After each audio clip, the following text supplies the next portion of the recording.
Iniutos ni Pangulong Bongbong Marcos na tugisin ang mga sindikatong nasa likod ng mga kaso ng kidnapping ngayong taon.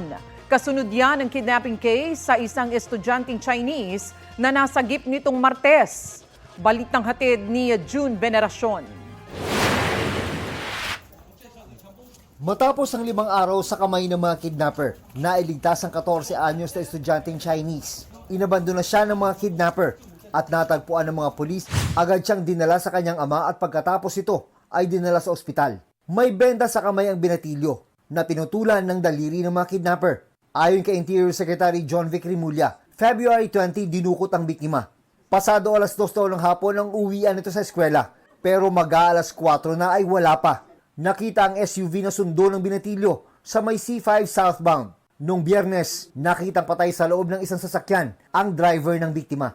In that vehicle yielded information regarding the syndicate which was operating, which operates in this manner.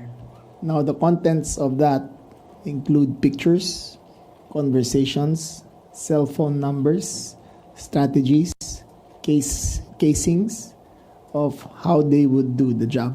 Pinatutubo sa halagang $20 million ang binatilyo, pero naibaba ito sa $1 million.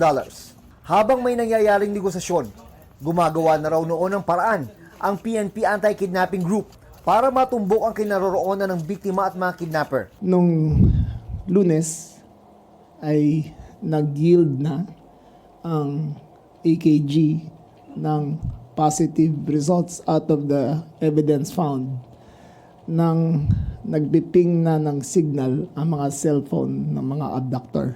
You have to understand that this group is very sophisticated. Yung tawag nila at kung nasaan yung bata ay magkahiwalay na lugar. Pero ang daming numerong naiwan doon.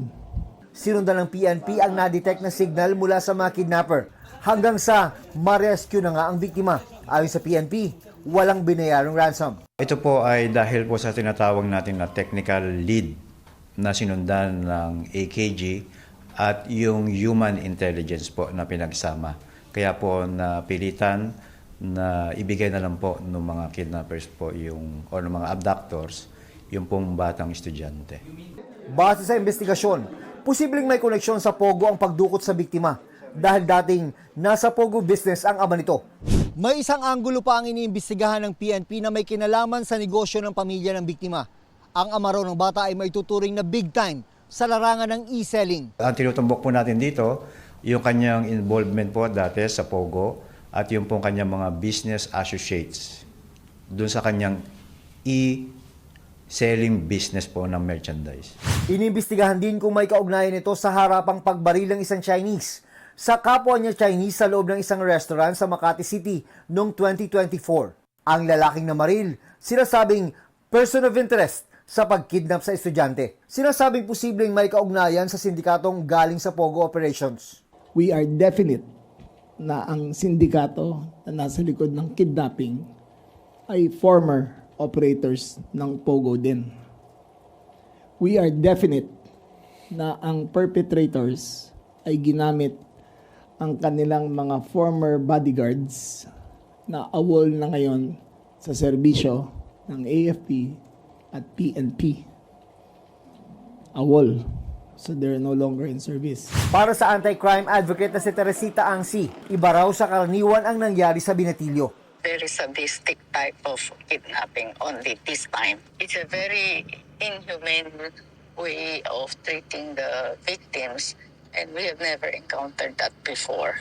Dati, yung mga victims na ganyan ang treatment where they torture the victims, like they cut the finger, adults and Pogo related. This family is in no way related to the Pogos. Ayon sa grupo ni Angsi, na Movement for Restoration of Peace and Order, dumami ang mga kaso ng kidnapping simula nang magsara ang mga Pogo sa bansa. Sa buwan lang ng Enero, 4 lang naitala. Most of the perpetrators are still the Chinese syndicate, but the victims are not all Pogo related. The government is caught flat-footed hindi sila prepared what to do, no? Mga Filipino drivers are without jobs. And not just the Chinese are without jobs. We have to be more vigilant with these things happening now. Ayon kay Interior Secretary John Vic Rimulya, The PNP is on top of the situation. Hindi nagpapabaya ang PNP. We have the tools necessary to fight crime. The people around me now, I vouchsafe for them. They are doing a good job. We will never let down our guard against criminality. base sa datos ng PNP Anti-Kidnapping Group, ika-8 kaso na ito ng kidnapping ngayong taon. 5 raw ang naresolba na at 3 ang iniimbestigahan pa. Ipinag-utos na raw ni Pangulong Bongbong Marcos na tugisin ang mga sindikatong nasa likod ng mga kaso ng kidnapping na ito.